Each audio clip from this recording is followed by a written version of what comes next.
রাব্বা এই নাও 100 টাকা আর আমাকে বাজার করে নিয়ে এসে দাও তো। হ্যাঁ বলো কি কি লাগবে? 1 কেজি পেঁয়াজ, 1 কেজি আলু, 1 কেজি বেগুন আর কাঁচামরিচ নিয়ে আসবে 250 গ্রাম। আর নিয়ে আসবে একটু কালো জিরা, বুঝতে পারছো? একটু কালো জিরা ভর্তা করব। আর হচ্ছে কি লাগবে আসো না, টাকা বাঁচলে পারে হচ্ছে ইয়ে নিয়ে আসবে, টমেটো নিয়ে আসবে 250 গ্রাম আর শসা নিয়ে আসবে 250 গ্রাম, সালাদ করবো, বুঝতে পারছো? আর কিছু লাগবে না?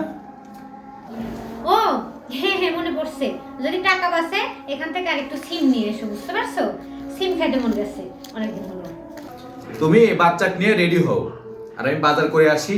তারপর এখান থেকে যে টাকাটা বাঁচবে এই টাকা দিয়ে দুবাইয়ের টিকিট কেটে দুবাই থেকে ঘুরে আসবো, বুঝছো? ধরো, নাও নিয়ে আসি।